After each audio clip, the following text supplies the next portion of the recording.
एक छोटे से गांव में दो दोस्त रोहन और सुमित रहते थे, जहां हर कोई एक दूसरे को जानता था। एक रात वहां पर अजीब सी घटनाएं होने लगी।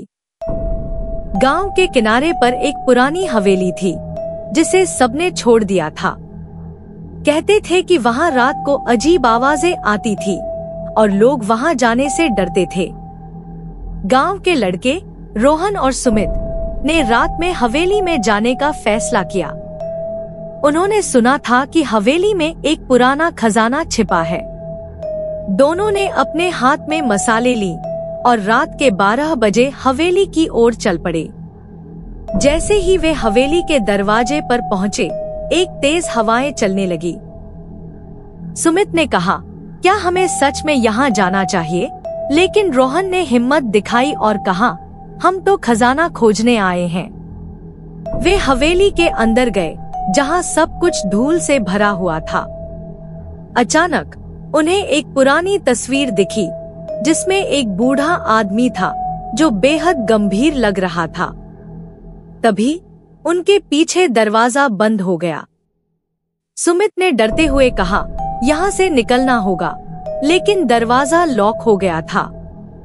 उन्हें समझ में आया कि उन्हें इस हवेली से बाहर निकलने का एक तरीका खोजना होगा। उन्होंने कमरे की जांच की और एक पुरानी अलमारी में एक काला बक्सा देखा। जब उन्होंने बक्सा खोला तो उसमें एक चमकीली चाबी थी।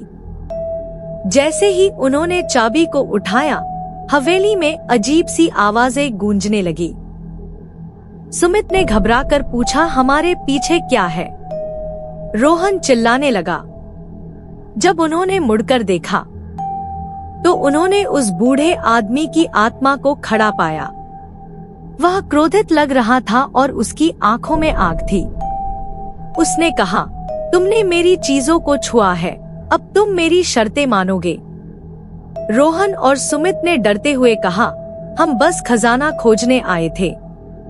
बूढ़े आदमी ने कहा, अगर तुम मुझसे एक सवाल का सही जवाब दोगे तो मैं तुम्हें छोड़ दूंगा, अगर नहीं तो तुम यहाँ हमेशा के लिए रहोगे। सुमित और रोहन ने एक दूसरे को देखा। यह उनका एकमात्र मौका था। बूढ़े आदमी ने पूछा, क्या मैं जीवन में सबसे मूल्यवान चीज हूँ? दोनों ने सोचने में कुछ पल बिताए। फिर रोहन ने कहा, जीवन में सबसे मूल्यवान चीज प्यार है।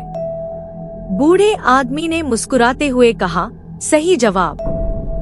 तुम लोग अब जा सकते हो, लेकिन याद रखो, प्यार ही सबसे महत्वपूर्ण है। दरवाजा फिर से खुल गया और वे दोनों बाहर भाग गए। जैसे ही उन्होंने हवेली के बाहर कदम रखा, पीछे से एक हल्की हंसी सुनाई दी। रोहन और सुमित डरकर और तेज भागने लगे। उस रात के बाद वे कभी भी उस हवेली के पास नहीं गए। लेकिन उन्होंने सीखा कि डर से लड़ना और सही जवाब देना ही असली ताकत है।